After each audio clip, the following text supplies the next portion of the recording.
Hi, I'm Jean Newman-Glock, Viking's ambassador at large, and I wanted to share with you today a few of the highlights of a Rhine Getaway river cruise that I just returned from. And there's been a lot of discussion about European river cruises this summer, so I wanted to hop on one, and Rhine is the most iconic. So I wanted to share some of my top experiences, some of the things I learned, but most important, I want to introduce you to some friends I made at the end and let them share their experiences on board. I also need to say, excuse me, I have a cold. It's from the grandchildren. It's not COVID. And of course, I got it at home, not traveling. So I hope my voice isn't too irritating today. Let's get going. I joined the Rhine Getaway, Viking's iconic trip, September 20th, 22. And before I get into my experience, I want to let you know that my good friend Alistair Miller has done a fantastic 5-part series on the Rhine, and you can find it here on Viking TV, and I highly, highly recommend you watch it for a deep dive into the many wonderful things on this itinerary. But knowing that he has done such an exquisite job, I wouldn't dare try to take away from that. So I want to share a few of the different excursions that I did and the different things I may have found on board in the summer of 2022. So let's start with the elephant in the room, water levels. Everyone is talking about water levels this year. This summer, this fall, water levels has been low all over Europe. They've been low in the US. But what has the impact been? And this photo is in Cologne, and this measures the water levels. And our guide told us it's at 140, and I'm assuming that's meters, excuse my ignorance. And he said 180 is normal. So it was just a little low when I was there. But most important, what I want to share with you is Viking did not have to cancel one river cruise this summer or this fall. And there are many reasons for that. One is Viking strategically places their river ships at either end of an itinerary. So if there's a low water level in the middle, you sail up to the low point and you sail up to this point, and they would facilitate a very easy ship swap that you would hop on the other ship for the remainder of your trip in the exact same stateroom. But what was interesting is when we got on our ship the first night at the welcome dinner or welcome briefing, Morgan, our fantastic tour director, said, let me tell you what I think will happen. He said, they're low, but I think we're going to be fine. But here's what might happen if they get lower. And he said, number one, we might have to slow down the itinerary. And if we do, we'll adjust all the timings of your excursions. No problem. You might have a dinner somewhere instead of a lunch. You might have an afternoon excursion instead of a morning, but your explorations aren't going to be impacted. If it gets very low, we will have to do what I described a minute ago as a ship swap.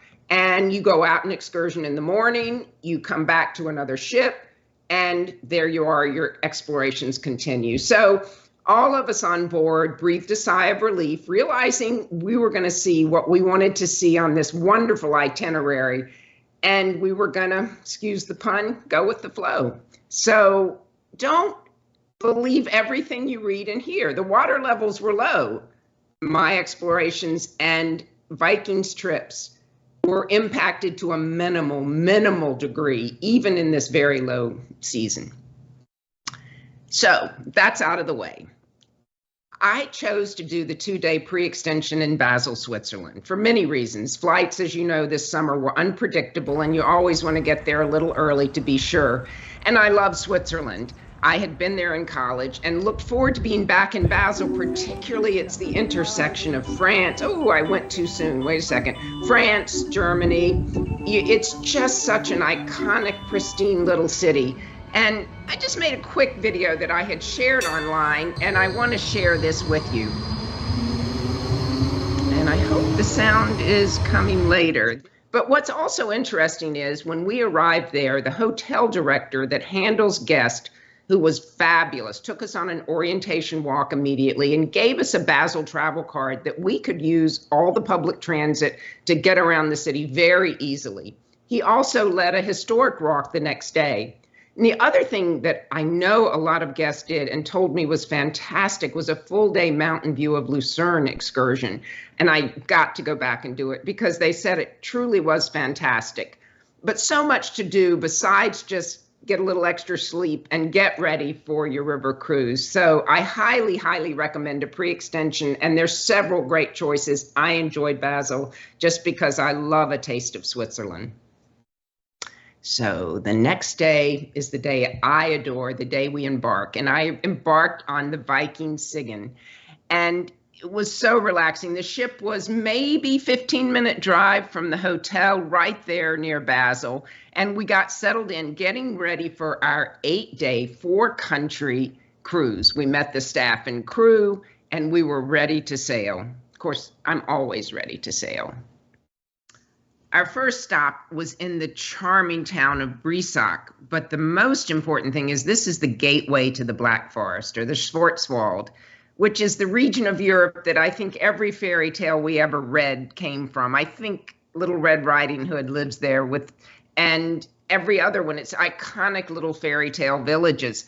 The drive was enchanting. We climbed up the forest past these beautiful little villages, but our destination was the Hofgut Stern Hotel, where they preserve and showcase the traditions of the Black Forest. And I think you know those traditions, and they're beautiful. They are cuckoo clocks, glass blowing, and of course, Black Forest cake, which we saw a demonstration. We got the recipe, we ate some, but interestingly, we found out that the bus drivers couldn't eat it because the schnapps is so heavy in this cake that they wouldn't be allowed to drive the buses home. So it was delicious. So here's just a little glimpse at the drive up and when we got to the Stern Hotel.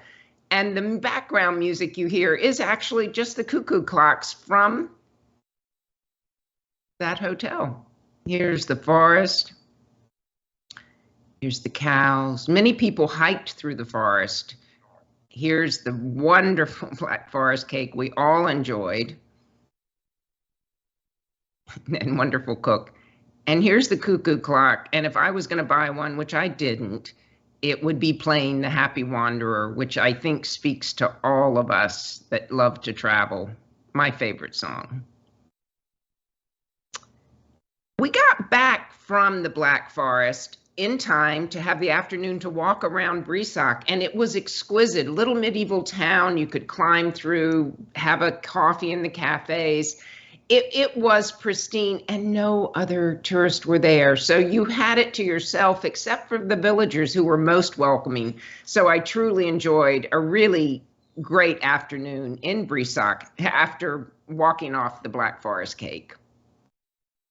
The next fabulous stop, and this was my 4th visit to Strasbourg, and I need to return many more times. My passion for history was fed there, number one, by how many times it's been French, German, French, German, French, German, and the melding of those cultures in the food was my primary interest this time. But before, on our walking tour that was an 8-hour food tour when we visited 10 small proprietary shops tasting every exquisite treasure of Strasbourg. But right before we did, the first stop was at this palace, and I was wondering as we walked around whose palace it was. And here we look, and I looked around and I saw this gate, and I'm a history nerd, I'm sorry, but look, it's Kaiser Wilhelm I, branding exquisite. He's known as the mustache, but he had his image on these gates surrounding his entire palace, which I thought was just kind of wonderful. So we started our group of 8, this wonderful food tour, trying to think. We went to bakeries. Oh, I'm sorry. I said I could handle the slides and I'm not doing too well. Bakeries, pastries, gingerbread, sausages, cheese, Flammkuchen, which is the dish of this Alsatian region. And we not only tasted the savory and the sweet Flammkuchen, but we watched 2 members of our group help make it. And it was an awful lot of fun. Then we had chocolates, macaroons, beer, and wine. It was a perfect day, except we really ate ourselves pretty full. But here's a little glance at this wonderful chocolatier who shared chocolates from every region of the world. And we tasted many regions of the world. And they also had the gorgeous macaroons, again, sweet and savory. The food scene in Strasbourg is second to none, and I would highly recommend this tour. Of course, my passion is always cheese, and this cheese shop was fantastic. We learned about the cows that make the cheese, the local farmers. Everything in here was totally local and had a history in the region. So it was a lot of fun learning the history through the cheeses, and both French, German, anything you can imagine. The bakery, my favorite always. And those big things in the front were meringues, and everything was delicious. And then, of course, the pastry shops. It was a magnificent time. Although at the end, what we learned, and here is the famous Strasbourg Cathedral, and I'm showing you this so you can look at the tower. Beautiful medieval cathedral that my friends are going to chat about at the end here a little more. But why that's interesting is here I am, and I'm getting ready to do something that every builder of this cathedral was required to do every morning. And it was such difficult work in such small quarters, and there was such fantastic food in Strasbourg, that every worker had to see if he could fit between this post and the building. And if he couldn't fit, he couldn't go up for the day. But amazingly, probably because I was halfway through the day, I fit. But I had never heard of this for builders, but it was the builder test if you could fit and go up and continue your work. More about the cathedral from my friends. And this is a photo I know you've seen of Strasbourg many times, the half-timbered houses, the beauty of a perfectly preserved city. But I just had to share it again because I love Strasbourg and everything about the melding of cultures that really speak of a united Europe before there was a united Europe. It's a city that has it all. Next, we visited Speer, and just a few minutes walk from the central plaza of Speer, our ship docked. It literally 3 minutes walk, and it's an exquisite medieval town, very small, and known for its medieval cathedral. And we got a beautiful history of the cathedral. But what I really wanted to see was the crypt, which I had read about in medieval histories, and it's the largest and most perfect Romanesque crypt in the world.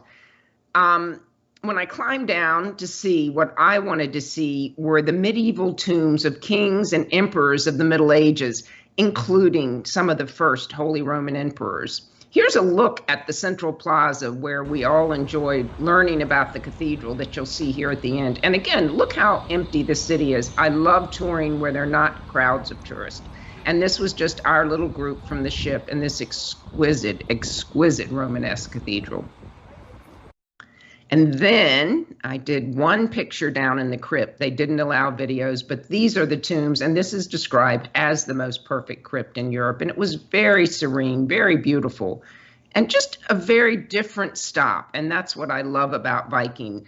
It finds the stops that are so unique that add to your fuller picture of the region that you're exploring. You think you go for one thing, probably to see the castles in the Middle Rhine, but then you become mesmerized by something else that Viking has uncovered for you. Then began my wine tasting. Well, we had some wine in Strasbourg, but in Rudesheim, we were offered the optional excursion for a wine tasting at Eberbach Monastery. And I decided to. I love visiting monasteries. I love hearing what the monks were known for in each specific one. And this one is no longer active, but this region had been making wines, of course, since Roman times, but the monks had been making it throughout the Middle Ages when it was active. And it was the most evocative spot for a wine tasting. Again, Viking found the spot that I thought was perfect. And you can't see it well, but I did want to give you a glimpse of where we went in for our wine tasting. And it was Rieslings, which I will say a little more in a minute, but not the Rieslings you've tried here in the States, not at all. And in the monastery, there were 25 of these beautiful wine presses preserved from the 17th century, most of them dated. And it was an entire Gothic hall full of wine presses that you can imagine the monks producing it back in the day. It was such an evocative wine tasting. I highly, highly recommend it. The next day is the day that most of us imagine when we think of taking a Rhine River cruise, and it's the castles of the Middle Rhine. And right the night before we sailed, and if you turn on the camera, James, I want to show what was put in our stateroom. Well, maybe not. This was put in our stateroom, Castles of the Middle Rhine, a map that has 20 of the castles named and their history, and believe me, you need it. I sat up on the sun deck all day with my map, but most wonderfully, our tour director gave commentary. Here's right before we started down the Middle Rhine with the German flag and Vikings. And as we sailed the Rhine, our tour director gave the most fantastic commentary all day. I don't know how he did it. It was probably 6 hours of beautiful commentary, but it was what I imagined would be a highlight. It was a highlight, along with many, many other things I enjoyed on this itinerary. Here's a sample of just, I think, 3 of the castles. And these photos aren't zoomed. We were that close to the castles. You saw the flags, you saw the cars passing by. It was a beautiful, beautiful day. Next, I put this picture in because it speaks to me. I love breakfast on the Viking River ships. And I'm usually the first one in, and this has just looked so perfect. It looked artistic to me, but it is my favorite time of day as we're getting ready for our first excursion. And this was as we were sailing into Cologne. And I just walked in and thought, this is what I'm going to miss so much. Beautifully, beautifully done. And of course, always so delicious. And when I looked out the window, this is what I saw sailing into Cologne. We go to Cologne for the history, but the contemporary is very much a part of the city. And anyone who has seen anything I do on Viking TV knows I love a Roman road. And there's just something, if I can walk along alone on a Roman road, I am transported to Roman times. This one was right beside the Cologne Cathedral, which is the highlight of the city. But here I am walking along the Roman road, and it's transporting, and it's still an alleyway there that everyone can walk on in the city. I love it. I love that they haven't removed it or covered over it. Now, I told you I did some excursions that Alistair didn't have time to on his because there's so many wonderful choices at every stop. This one, I had no idea. The Brühl UNESCO Palaces. You can explore on your own in Cologne, but I opted to take a short ride outside the city to see these palaces. This is the Archbishop's Castle, Augustburg Castle, and then we saw, secondly, his hunting lodge. But both take you back to life in the 18th century for these princes of the region, the archbishops that really were the royalty of the region. But to walk and tour the castles that were filled with the decorative arts of the period, you understood exactly how these archbishops lived. And it was pretty fantastic. But they're small. It's not like being at Versailles, more like being at Vaux-le-Vicomte if you've toured that outside Paris. Exquisite. And here's the exterior, which beautiful proportions, very tasteful, a little quiet, I would say. And again, there weren't many other visitors there when we were there, which made it all the more special. So despite that exterior, you go inside, and this is what's inside. The decor is full-blown Rococo, or I would call it Rococo, more than I've ever seen before. And this period of design is often described as exuberant, and I think you'll agree that this captures the exuberance of this palace. And this was just the entry hall. Every other room, every floor was decorated within an inch of its life. It was fantastic to see, almost exhausting to walk through.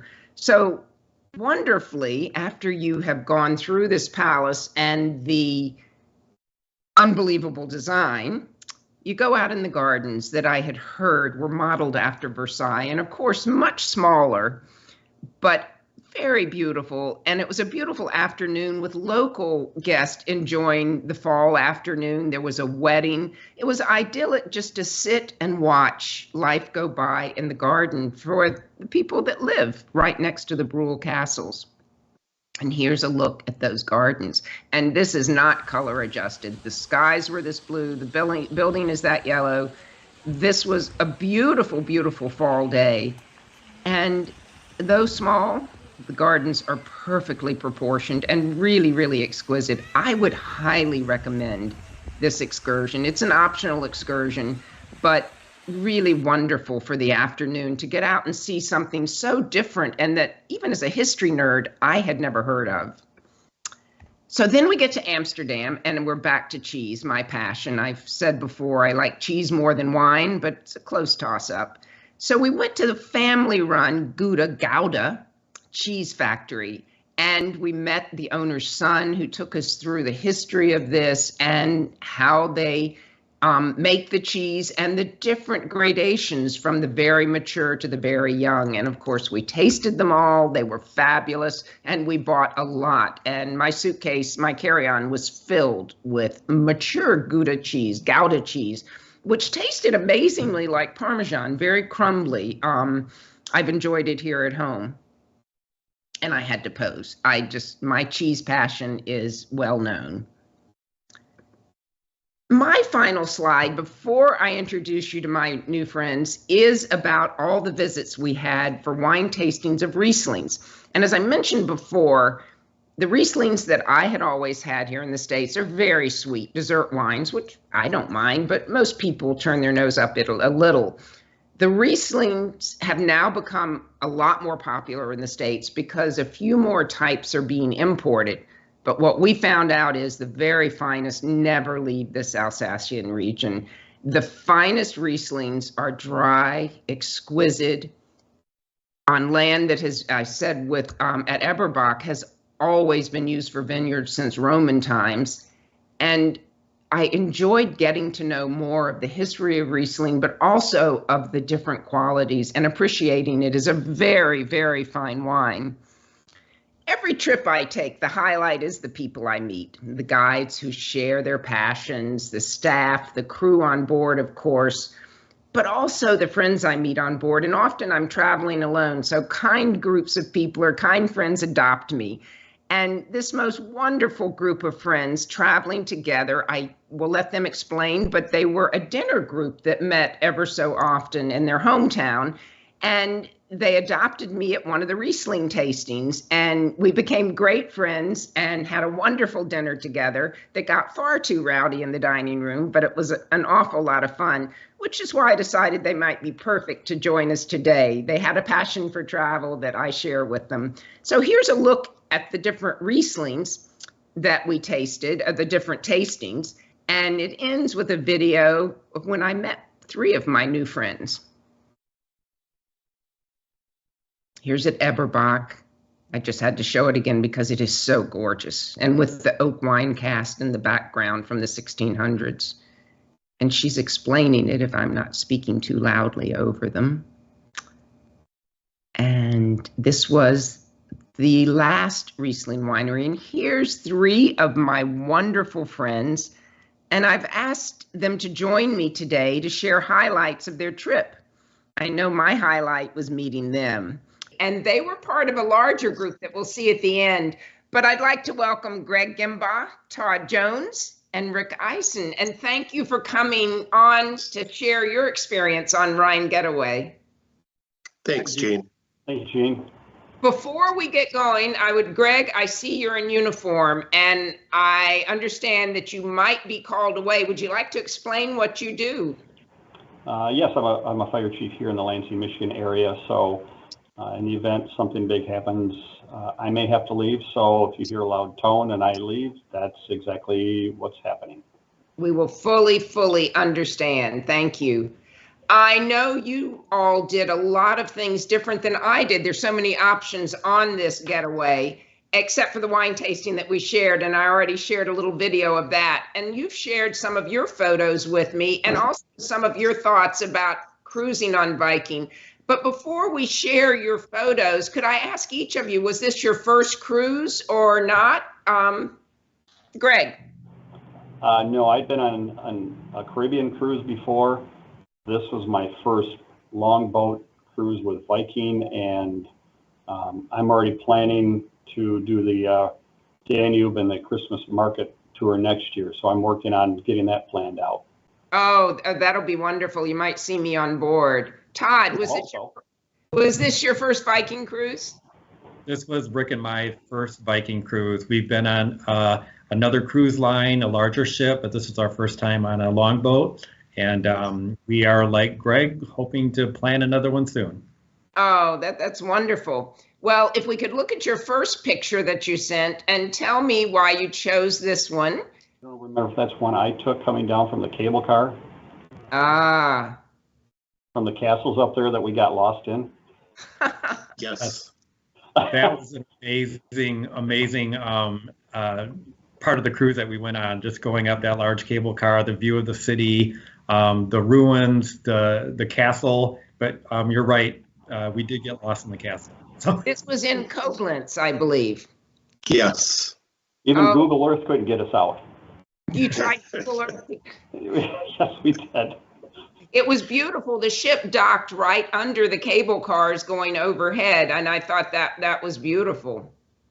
And it was a great shot of our home for the week. I think we have a next one that is also enjoying your home for the week. Oh yes.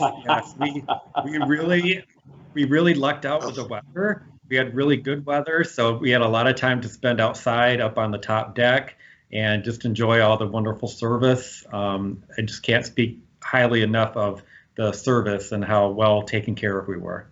Oh, and I neglected to mention that in my presentation. It was just superb, and I miss all of the staff so much. They learned all of our names, our habits, our favorites. The first day they knew who we were, and our practical joking side, they helped us with those things too.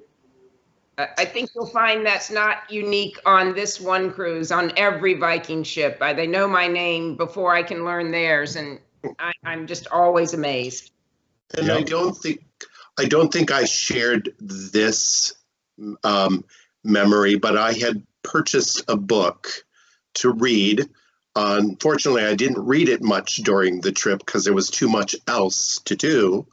But I had the book lying on the bed, and it had a homemade bookmark in it. When I came back and our cabin steward had been in, the homemade bookmark was still there, but it had also been supplemented by a Viking bookmark. Oh, really? Very thoughtful. That's attention to detail. Yes. Oh, I love it. I love it. I think the next picture is similar to y'all enjoying the ship. That's still on the upper deck. Like Todd said, the weather was perfect. I believe that's just before we set sail, isn't it? On the first day in Basel. Yeah. Yep. Yeah, we had a long day there between incoming flight and departure, but it was a pleasant day. Oh, that's good to hear. Rare this summer. And we were met at the airport, escorted where we needed to be, got on a bus, and boom, we're there without any hassles, any problems. It was great.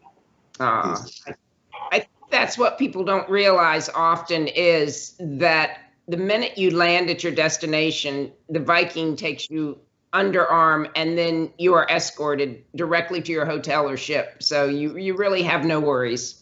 And that was the same returning. They escorted us to the airport and showed us where to check in. So it was pretty hassle-free.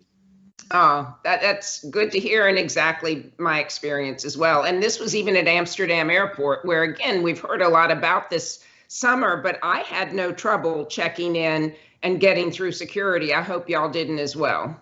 No, we kind of, they led us to a line and escorted us right to our airline. Do you have your e-ticket or do you need one? We had ours, and we just went right through the queue and were first in line, and everything else was that quick. Again, I had at the introduction, which I don't believe y'all were on, I had spoken about all the press about water levels and explained how it didn't impact ours and that Viking hadn't had to cancel any trips. And now about Amsterdam Airport, I'm sure there have been some problems, but the majority of people I spoke with didn't have any, and that's good to hear. Next slide. Who shared this one?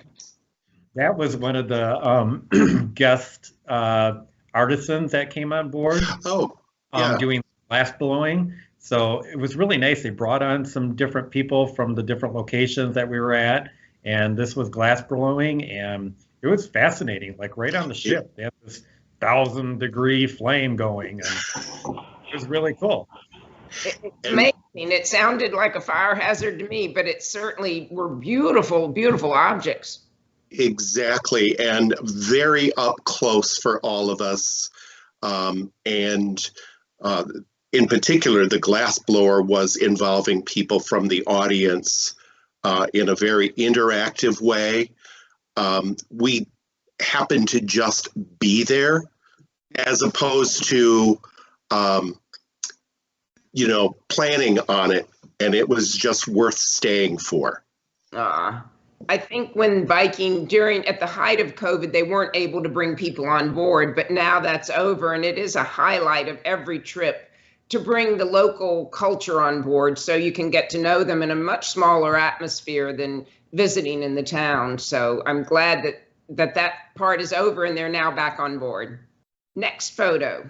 So what did you think of the German theme night on board? I love this. Yes. Yes, and there was so much fun involved with it. Everything on the menu was featured. I mean, all German items. Yeah, it was surprising. We walked into the dining area and they had transformed it with decorations, and the staff were in some sort of like local dress, and it was wonderful.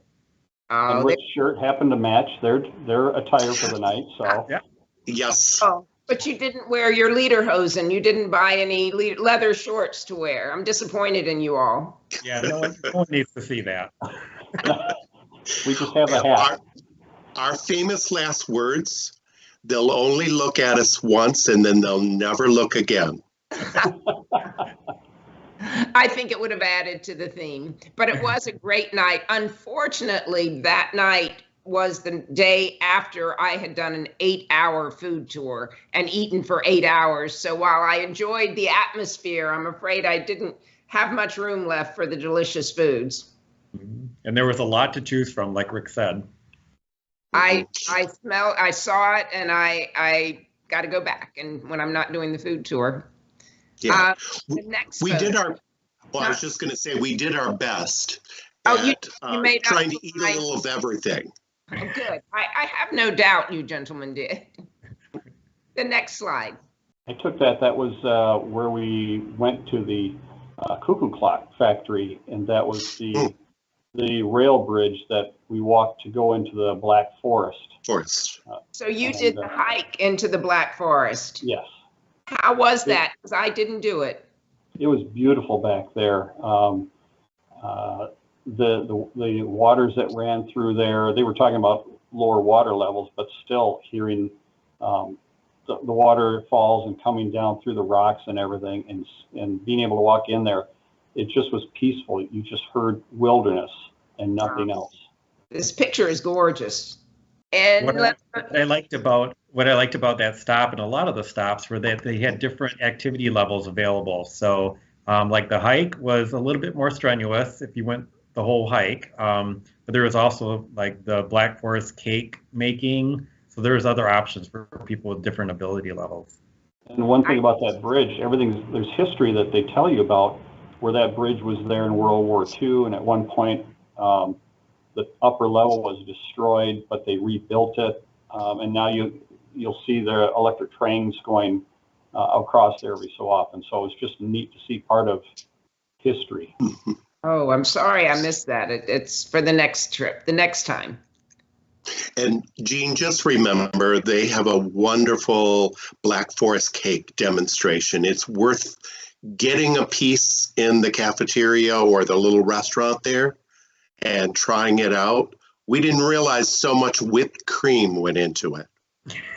Making it or how much schnapps? Quite a bit. Rick is going to make the cake part, and we're going to have another, like a dinner club get together, and it's going to be our own German night again. I mentioned, I think, in the introduction, y'all, would you want to explain to our viewers, you're a dinner group, and that's what put all of y'all together on this tour? Mm-hmm.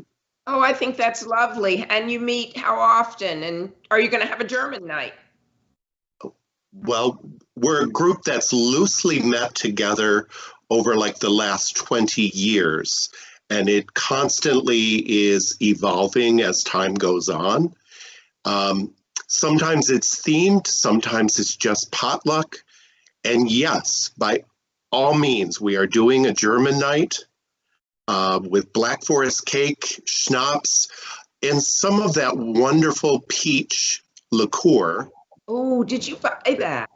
Yes, and so somehow that will be worked into the evening in addition to the Black Forest cake. Send me pictures. Will do. All right, next picture. So this is the facade of Notre Dame in Strasbourg.